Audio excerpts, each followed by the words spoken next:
안녕하세요. 집사임당입니다. 오늘은 공인중개사로 10년을 근무하시다가 세무사로 전직하신 우리 임춘성 세무사님을 모시게 되었습니다. 이제 종소세 시즌이라서 많은 사업자분들이 세금 문제 때문에 이제 5월이 되면 많이들 머리 아파하시는데요. 그래서 이제 모셔봤습니다. 공인중개사의 그런 경력도 갖고 계시고 또 지금 현재는 이제 세무사로 계시기 때문에 많은 공인중개사 사업자분들께 도움이 되는 영상이 되지 않을까 싶습니다. 그러면 오늘 세무사님 자기소개 부탁드립니다. 네, 안녕하세요. 저는 임춘성 세무사입니다. 지금은 세무사로 일하고 있지만 사실 저도 공인중개사 사무실을 10년 정도 운영했었습니다. 그러니까 처음에는 뭐 재개발 지역부터 시작해서 정말 오피스텔 전월세도 해보고 결국에는 저도 이제 사업자분들과 장사하시는 분들을 좀 상대하는 아무래도 상가 사무실 위주로 하게 됐었는데요. 그러다 보니까 이제 그분들의 시작을 이렇게 보게 되고 성장도 같이 보게 되면서 그러다가 이제 결국에는 뭐 세금 문제. 맞아요. 네. 저도 한번 살려주셨잖아요. 세금 문제에 직면하는 걸 보게 되고 저 또한 공인중개사 맞아요. 사무실 운영하면서 겪었으니까 맞아요. 그러다가 이제 저도 이렇게 공부를 하다 보니까 이게 좀 재밌어가지고 이렇게 세무사까지 하게 됐습니다. 아, 대단하십니다. 그럼 오늘은 이렇게 중개업도 운영을 하셨던 그런 경험을 살려서 공인중개사 분들이 이번 5월 달에 종소세 신고에서 당장 활용하실 수 있는 절세 방법들을 하나하나 한번 여쭤보겠습니다. 나는 비용을 별로 쓴 게 없는데 이거 세금 절세할 수 있는 게 있냐 하시는 분들이 많잖아요. 네네네. 실제로 좀 그런가요? 아무래도 중개업 같은 경우는 우선 제조업이나 이런 도소매업과는 다르게 이렇게 비용이 뭔가 이렇게 크지도 않고 명확하지도 않아요. 그래서 이게 뭔가 내가 쓴 게 없고 비용 처리가 안 될 것 같은데 라고 좀 생각들을 많이 어떻게 보면 세무사업도 좀 비슷한 용역을 제공하는 업이다 보니까 서비스업이다 보니까 약간 그런데 근데 이게 실제로 하나하나 좀 이렇게 모아보면은 생각보다 좀 많습니다. 그래서 이렇게 잘 모아야 되는 게 중요한데 어떤 것들이 혹시 있나요? 대표적으로 보면 일단 저희는 이렇게 사무실에 임차했으니까 이제 사무실 관련해서 뭐 임대료, 당연히 임대료, 뭐 전기세, 수도비, 그 다음에 난방비, 그 다음에 인터넷비 같은 거 당연히 이제 비용 처리되고요. 그 다음에 이제 중개업을 영위하시려고 하다 보면 차량 관련은 무조건 필수잖아요. 차가 없으면 중개업을 하기 힘드니까. 그래서 차량을 유지하는 데 드는 차량 유지비, 그럼 유류세, 그 다음에 차량 관련 보험료까지.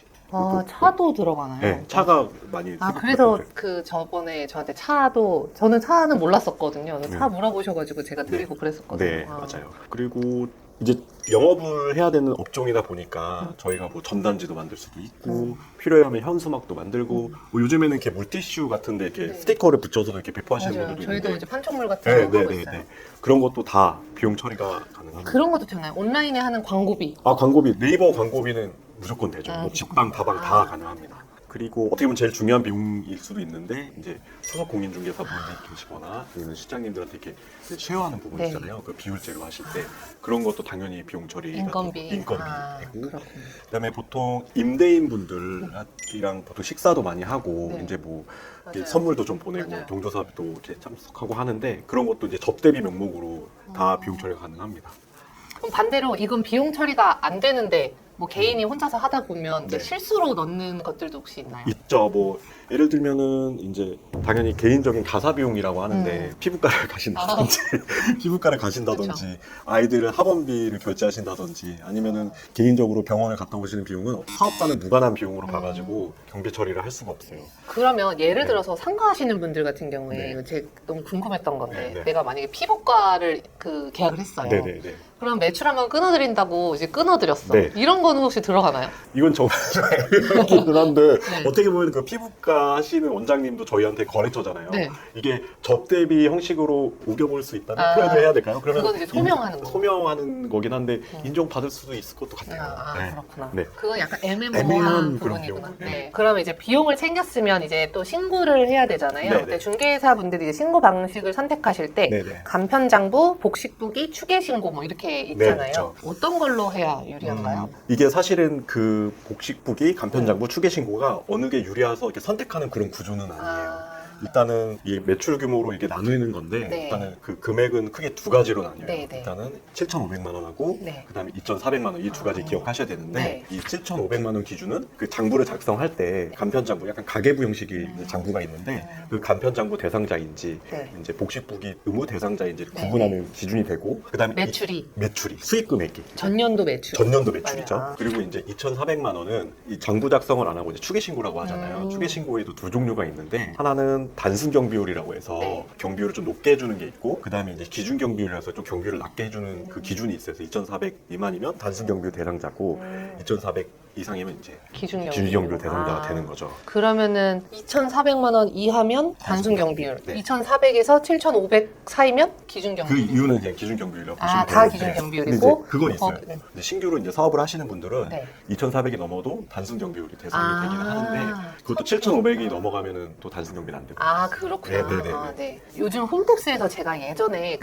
들어가 봤었는데 네. 모두 체험이라고 자동으로 해주는 네, 네, 것도 네, 있더라고요. 네, 네, 네. 그래서 저는 이제 다 해주시니까 뭐 제가 할 일은 없었지만 네, 네. 모두 체험이라고 있었던 것 같은데 네. 그런 거는 어떻게 보시나요? 그러니까 이게 모두 채움이 사실은 단순 경비율 추계 신고에서도 단순 경비율 대상자들 상대로 정말 영세한 예, 사업자분들. 영세한 상대로 이제 좀 편하게 신고를 하시라고 그분 영세하시거나 이제 막 하시는 분들은 사실 신고 자체에 대한 되게 거부감이 크시고 좀 네, 또 할 것도 별로 없고. 할 것도 별로 없고 네. 하다 보니까 이제 신고는 하셔야겠고 이제 네. 그런 분들을 위해서 좀 편하게 하라고 만든 건데 이게 어떻게 추계 방식이죠. 추계 네. 방식인데 사실 이게 저희 현실 비용을 다 반영하지는 않아요. 그래서 따지고 보면 모두 채움이 또 유리하다고도 볼 수 있지만 어떻게 보면은 그것 때문에 세금을 더 내는 경우도 있어서 애매한 부분이 사실 조금 있습니다. 그렇죠. 다 네. 기입을 안 했다든지. 그렇죠. 사실 소득이 많지 않으신 분들은 세무사 안 맡기고 혼자 하시는 분들도 많잖아요. 네. 그러면 그런 분들께 그래도 또 음. 팁 하나를 드린다면 어떤 게 있을까요? 아마 혼자 신고하시는 분들 대부분은 아까 말씀하셨던 모두 채움 대상자이실 가능성이 굉장히 높아요. 대부분 그러실 텐데 홈택스로 이제 들어가 보시겠죠. 이제 하셔야겠다고 생각이 드셨으니까 그래서 이제 모두 채움 홈택스 화면 딱 들어가면 이제 모두 채움이라고 나오고 이제 신고하기가 딱 나오는데 거기서 신고하기 이렇게 바로 누르시면 안 돼요. 왜냐면 이게 아까 저희가 아까 얼추 이렇게 비용을 이렇게 말씀드렸잖아요. 네. 그런 집계를 해보고 네. 그 모두 채움에서 인정하는 그 비용이라고 할까요? 네. 그거를 비교해봤을 때 이 실제 쓴 비용이 더 많으면 모두 채움이 유리하진 않잖아요. 그렇기 때문에 그걸 한 번은 비교해보실 필요는 있어요. 뭐 카드 같은 거. 카드 같은 거라든지 현금 영수증이라든지 이런 걸 한번 비교를 해보실 필요는 있습니다. 그러면은 사실 혼자 쓰시는 분들 같은 경우에는 카드 내역서 같은 거 네. 먼저 리스트 뽑아보는 게 첫 번째 스텝이겠네요. 그쵸. 일단은 그냥 무조건 무작정 신고를 하겠다고 홈택스에서 달려드는 게 아니라 그 전에 일단은 카드를 얼마 썼는지 카드 내역도 한번 뽑아보고 현금금 영수증도 얼마나 이렇게 발급받았는지 한번 집계해보는 게 우선이에요. 그리고 나서 비교를 좀 하셔야 돼요. 내가 쓴 걸 여기서 알아서 해주진 않으니까 아, 그쵸. 어느 정도는 알아서 해주지만 그쵸, 그쵸. 그 결국에 책임은 나한테 나한테 있으니까 아쉬운 사람이 나니까. 아쉬운 사람. 그러니까 세무서가 네. 매출은 정확하게 알고 있지만 네. 비용에는 관심 없어요. 아, 그렇죠. 그렇죠. 세금 많이 내게 네, 해야 네, 되는 거니까. 비용에는 관심 없어요. 아, 네. 그렇구나. 여기까지는 이제 혼자 음. 그 중개업을 운영하시는 분들도 이제 바로 적용할 수 있는 내용들이었고요. 네. 이제 조금 더 중요한 얘기를 해볼게요. 사실 저도 이제 경험을 해봤지만 이 세금 문제가 골치 아파질 때는 결국에 매출이 늘어날 때고 결국에 이제 직원들도 이제 뽑으면서 더 매출 파이가 늘어날 때인 것 같거든요. 그래서 좀 더 중요한 얘기를 한번 해볼게요. 소속 공인중개사나 이제 실장님이 같이 이렇게 일하시는 분들도 많잖아요. 특히 이런 분들이 이제 세금이 오히려 네. 더 어려워하시는 분들이 많으시죠. 그렇죠. 보통 아까 말씀하신 그런 경우에 저를 찾으시는 경우가 제일 많아요. 이제 보통 이렇게 혼자 하시다가 이제 실장님 아니면 소속 공인중개사분 그쵸. 모셔가지고 이제 그때부터 이제 매출이 막 엄청 기하급수적으로 늘어나니까. 늘어나기 시작하시면서 이제 뭐 거래를 하나 성사를 시켰어요. 예를 들어서 거래를 하나 성사시켜가지고 1,000만 원의 수수료를 받았으면 이제 비율제로 해서 500만 원, 500만 원 이런 식으로 나누잖아요. 근데 그냥 그렇게 나누기만 하고 그거에 따른 다른 처리를 아예 안 하신 거예요. 처리를 안 하셨고 이제 종속세 시즌이 돼서 오니까 어떻게 보면은 1,000만 원을 벌어서 500만 500 나눠서 내가 번 건 500만 원이지만 이제 난 1,000만 원을 번 게 된 거죠. 아, 그렇죠. 그래서 소득세가 엄청 많이 나오고 그렇죠. 소득세로 끝나는 게 아니죠. 그렇죠. 건강보험료도 맞아. 엄청 많이 나오는 맞아요. 그렇게 나오는 경우가 생각보다 되게 많습니다. 그렇게 따지면 사실 실장님이나 이제 소금 직원분은 현금으로 가져가시는 셈이 되는 거고 그쵸. 나한테 매출이 1,000으로 잡히고 그쵸, 잡히죠. 그러면 결국은 실장님보다 내가 세금까지 다 고려하면 개업 공인중개사가 벌어가는 게 더 적게 되는 거겠네요. 그렇죠. 이거 아까 말씀드렸다시피 1,000만 원에서 500 나눠서 500만 원에 대한 세금 시장님 없으시게 되는 거고 저희는 500만 원을 원을 벌었지만 뭐 세금 떼고 뭐 못 떼고 하면 건강보험료 떼고 하다 보면 정말 절반도 못 가져가시는 경우도 정말 실제로 발생하고. 그럼 만약 그런 상황을 막으려면 어떻게 해야 되는 건가요? 답은 간단해요. 3.3%라고 하잖아요. 그 3.3% 원천징수 신고를 해야 되는 건데, 예를 들어서 아까 그 1,000만 원이라고 해서 500, 500 나눴잖아요. 네. 그 500을 지급하셨으니까 네. 500에서 3.3%한 16만 5천 원 정도 되겠죠. 그거를 떼고 지급을 하시고 신고 납부도 하시고 그렇게 하다 보면 5월 달에 이제 종소세 신고할 때 그게 다 집계가 돼요. 알아서. 네, 집계가 다 됩니다. 왜냐면 그 신고가 신고를 들어왔으면 이미 다 집계가 했으니까. 됐으니까. 네. 그게 되었을 때는 신고를 했을 때와 안 했을 때 세금 차이가 엄청 나는 거죠. 그러면 예를 들어 중개보수가 네. 3만 원짜리 한 건이었다. 네네. 그러면 부가세에서 1,100만 원 네. 받아서 부가세 100만 원 100만 빼고 빼고 1,000만 원에서 5대 5면은 500만 원에서 3.3% 떼고 떼고 입금. 지급하시- 그쵸. 맞죠. 그렇게 하셔야 아, 됩니다. 그렇게 하는 거군요. 네. 근데 이제 우리는 이제 세금 신고를 하는 입장이니까 네, 네. 그런데 이제 실장님 입장에서는 3.3%를 떼고 네. 받으면 네. 좀 아깝지 않나요? 그러니까 이게 굉장히 오해하시는 부분 중에 하나예요. 왜냐하면은 실장님 입장에서는 이제 중개 수수료가 얼마 들어오는지 아시고 네. 이거를 이제 5대5로 나누기를 하셨으니까 500만 원을 받겠지 해서 네. 이제 통장에 찍히는 돈이 500만 원이시겠지라고 보통은 생각을 하세요. 근데 500만 원이 아니라 400만 원 얼마가 찍혀 있으면은 이걸 좀 당황하시잖아요. 그래서 그 돈을 어디로 사라진 것 같고 그 돈 못 받은 것 같으니까 내가 손해 본 것 같다고 생각이 드는 건 네. 어떻게 이해는 합니다. 네, 네. 하지만 그 돈이 그 뗀 금액이 어디로 사라진 건 아니에요.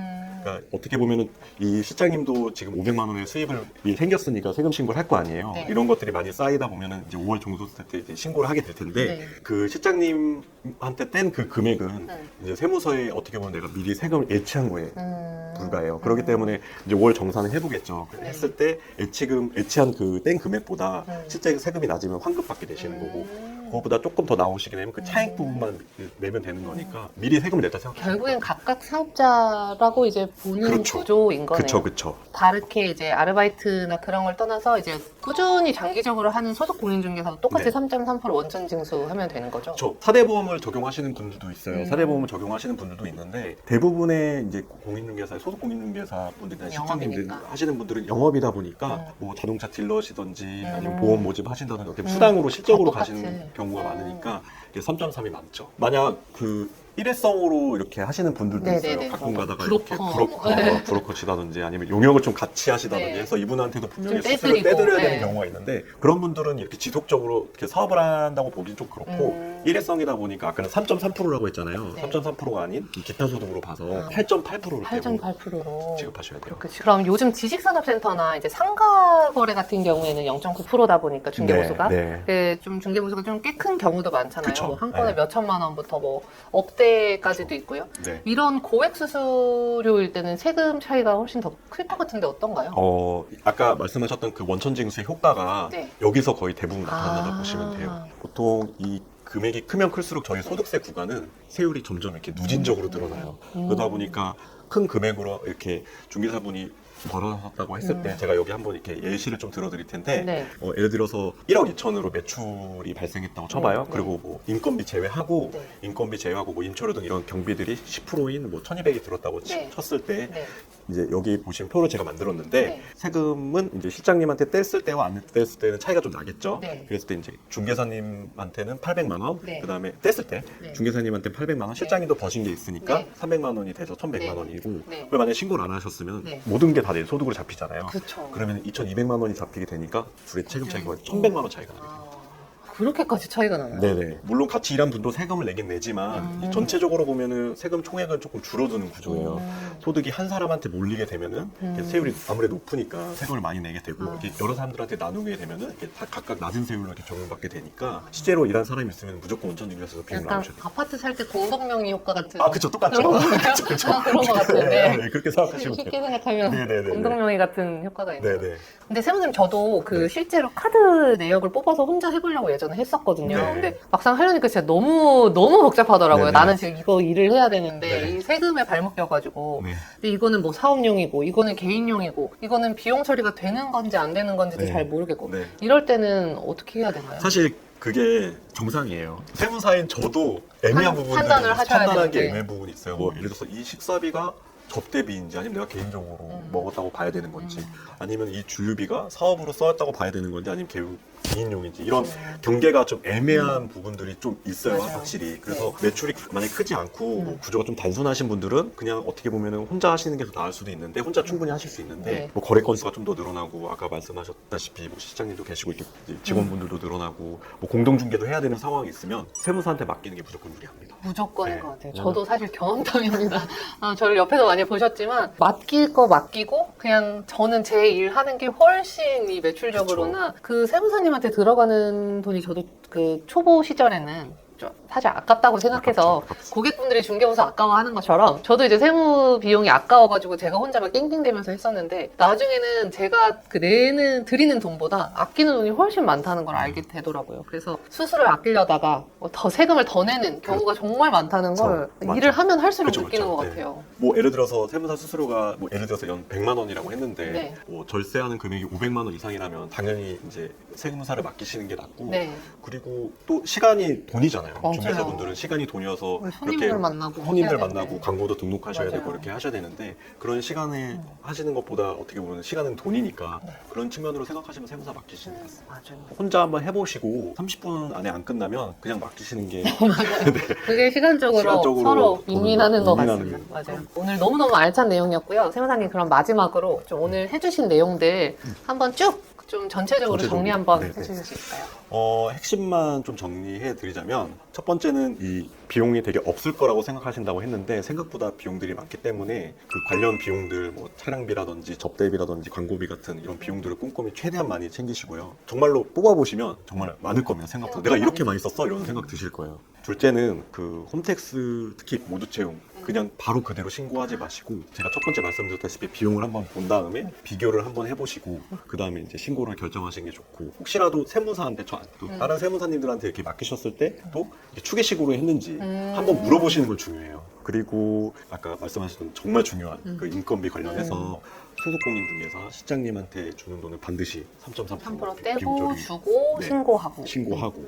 그리고 이제 넷째는 어떻게 보면 셋째 연장선인데 이 고액 수수료가 관련된 거는 이제 관련된 분들도 많게 되니까 그런 분들한테도 8.8% 네. 신고하고 그다음에 무조건 소득을 조금 나누셔야 되고 그다음에 다섯 번째는 공인중개사분은 시간이 돈이잖아요. 맞아요. 시간이 돈이기 때문에 30분 안에 안 끝나면 네. 웬만해서 세무사를 맡기시는 게 더 맞아요. 유리하실 그게 거예요. 더 네. 우리는 우리가 할 일에 집중하고 그렇죠. 네. 저도 저의 주 고객층이 이제 사업자분들이시다 네네, 보니까 이 중개는 저한테 맡기시고 네. 대표님들은 이제 대표님 일에 집중하세요라고 항상 말을 하는 편인데 이게 다 마찬가지인 것 네, 같아요. 맞습니다. 네. 그래서 인적 레버리지를 그렇죠. 한다는 네, 게 맞아요. 굉장히 네. 중요한 것 같고 네. 이 고액 수수료도 그런 것 같아요. 저도 이제 경험상 항상 뭐 이렇게 작은 것들만 하다 갑자기 한번 정말 운 좋게 네. 운이 한번 오면 좀 네. 큰 계약건을 할 때가 있잖아요. 있죠. 그때 그냥 돈 들어온 것만 보고 너무 막 좋아했다가 다음 해 다 세금으로 나가는 그런 걸 한번 경험해 보니까 네. 돈 들어왔을 때 이거 정말 그때 바로 이제 세무적인 그 상담도 좀 그쵸. 받고 좀 해야 이게 네. 온전하게 내 소득이 될 수 있다라는 걸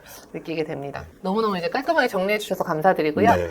방금 말씀해 주셨던 게 이제 크게 한 5가지 정도 네, 되는 것 같은데 네, 네. 요거는 제가 설명란에도 5가지 정도는 제가 댓글에다가 상세 설명에다가 정리해 놓을 테니까 구독자분들은 꼭 참고하시고요. 세무사님 제가 한 가지만 더 여쭤볼게요. 네. 저희 이제 집사임당 채널 구독자분들 중에 네. 이제 세무사님께 종소세 신고나 이제 기장 맡긴다고 하면 뭐 혜택 같은 게 좀 있을까요? 저 당연히 네. 잘 해드려야죠. 네. 제가 이제 중개사 출신이다 보니까 네. 중개사님들 사정은 정말 누구보다 제일 맞아요. 잘 알거든요. 그래서 맞아요. 처음 세무사님을 이렇게 맡겨보시는 분들은 자기 본인들이 뭘 준비하셔야 되는지도 몰라요. 그래서 집사님들 구독자분들한테는 무료로 사전 상담을 네. 좀 해드릴게요. 그래서 네, 네. 현재 비용 처리 상태 이런 걸 좀 같이 점검해보고 네. 그리고 혼자 하시는 게 나을지 세무사 맡기는 게 나으실지도 좀 솔직하게 제가 그냥 네. 말씀드리고 그리고 실제로 이제 신고를 의뢰하시는 분들도 계실 텐데 그런 분들한테는 신고 수수료도 좀 할인을 오. 드려야죠. 무료 상담에 수수료 할인에 네. 내년 세금 뭐 계획도 짜주시고